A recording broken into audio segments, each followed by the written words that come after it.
Welcome to Chitra's cooking feast. இன்றைக்கி கோதுமை மாவில் பேக்கரி ஸ்டைலில் பிஸ்கட் எப்படி செய்கிறதுன்னு தான் பார்க்க போகிறோம். பொதுவாக இந்த பிஸ்கட் பார்த்திங்கன்னா மைதா மாவில் செய்வாங்க. மைதா மாவும் சர்க்கரையும் பயன்படுத்தி செய்வாங்க. நம்ம இன்றைக்கி கோதுமை மாவும் வெல்லமும் பயன்படுத்தி செய்ய போகிறோம். நமக்கு டேஸ்ட்டு பார்த்திங்கன்னா மைதா மாவில் சாப்பிட்ற அதே டேஸ்ட்டில் தான் இருக்கும்.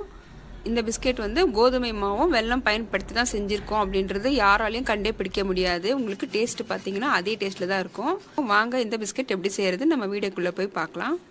ஃபஸ்ட்டு நம்ம வெல்லத்தை கேரட் துருவலில் போட்டு நல்லா துருவிக்கலாம். நான் இந்த கப்பில் ஒரு கப் அளவுக்கு வெல்லம் எடுத்துக்கிறேன். நம்ம துருவிட்டு சேர்க்கும் போது நமக்கு அந்த மெஷர்மெண்ட் கரெக்டாக வரும். ஒரு கப் அளவுக்கு வெல்லம். நீங்கள் கப்புக்கு பதிலாக நீங்கள் டம்ளர் கூட யூஸ் பண்ணிக்கலாம். எல்லாமே ஒரே மெஷர்மெண்ட்டில் நீங்கள் எடுத்துக்கோங்க. இப்போ நம்ம துருவன வெல்லத்தை இந்த கப்பில் சேர்த்துக்கிட்டு வெல்லம் எடுத்தால் அதே கப்பில் 3/4 கப் அளவுக்கு தண்ணி சேர்த்துக்கலாம். வெல்லம் கரையிட்டோம். இப்போ ஒரு பாத்திரம் எடுத்துருக்கேன். கோதுமை மாவை நம்ம சலிச்சு எடுத்துக்க போகிறோம். 2 கப் அளவுக்கு கோதுமை மாவு எடுத்துக்கலாம். வெல்லம் எடுத்து அதே கப்பில் 2 கப் அளவுக்கு கோதுமை மாவு சேர்த்துக்கிறேன். 1/4 டீஸ்பூன் அளவுக்கு உப்பு சேர்த்துக்கலாம்.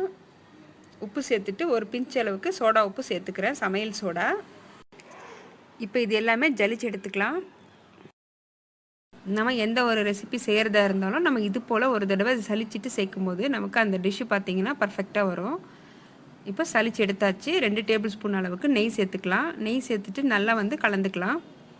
நம்ம சேர்த்துருக்கிற கோதுமை மாவு, நெய், உப்பு, சோடா எல்லாமே நல்லா கலந்து வரணும். அது வரைக்கும் நல்லா கலந்துக்கோங்க.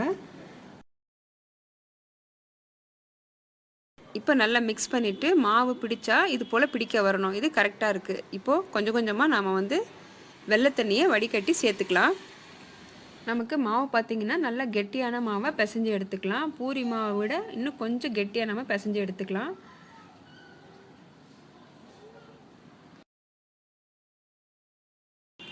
இப்போ இந்த பதம் கரெக்டாக இருக்குது. மாவு நான் 2 பேட்சாக திரட்டி எடுத்துக்க போகிறேன். கொஞ்சமாக நம்ம மேலே கோதுமை மாவு தூவிட்டு நம்ம தேய்ச்சி எடுத்துக்கலாம். அப்போ தான் நமக்கு அந்த கட்டையில் ஒட்டாமல் திரட்ட வரும். மாவு ரொம்ப மெலிசாக தேய்க்காமல் கொஞ்சம் திக்கான மாவை தேய்ச்சி எடுத்துக்கோங்க.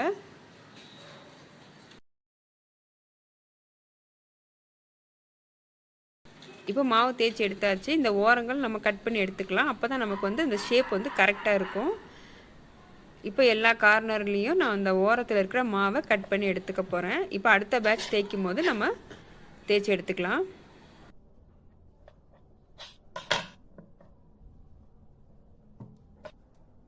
ஷேப் பார்த்திங்கன்னா நான் ஸ்கொயர் ஷேப் பண்ணிக்கிறேன். நீங்கள் டைமண்ட் ஷேப் கூட பண்ணிக்கலாம். அது உங்களோட விருப்பம்.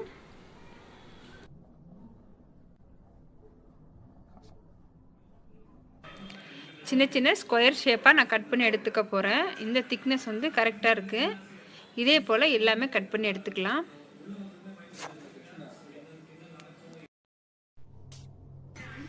இப்போ எல்லா மாவுமே தேய்ச்சி ஸ்கொயர் ஷேப்பாக கட் பண்ணி இப்போ ஒரு பிளேட்டுக்கு மாற்றி வச்சுருக்கேன். இப்போ நம்ம சூடான எண்ணெயில் ஒவ்வொன்றா நம்ம பொரிச்சு எடுத்துக்கலாம்.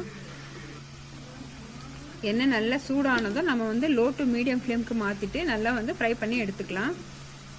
மாவு சேர்த்த உடனே பார்த்திங்கன்னா நமக்கு ஒன்றோட ஒன்று ஒட்டின மாதிரி இருக்கும். ஆனால் நம்ம 2 நிமிஷம் நல்லா ஃப்ரை பண்ணதுக்கப்புறம் தனித்தனியாக நல்லா வெந்து வரும். இது போல் கொஞ்சம் வெந்ததுக்கப்புறம் நம்ம அடுத்த பக்கம் திருப்பி போட்டுக்கலாம். நல்லா 2 பக்கம் பொன்னிறமாக வர வரைக்கும் நம்ம நல்லா ஃப்ரை பண்ணி எடுத்துக்கலாம். இப்போ பார்த்திங்கன்னா ஆல்மோஸ்ட் நல்லா குக் ஆகிருச்சு. இப்போ நம்ம எண்ணெயிலிருந்து எடுத்து ட்ரான்ஸ்ஃபர் பண்ணிக்கலாம். அவ்வளோதான், நம்மளுடைய கிறிஸ்பியான ரொம்ப ஹெல்த்தியான கோதுமை மாவு வெல்லம் சேர்த்த பிஸ்கட் இப்போ ரெடி ஆயிடுச்சு. நீங்களும் இதே போல் ஒரு தடவை ட்ரை பண்ணி பாருங்கள்.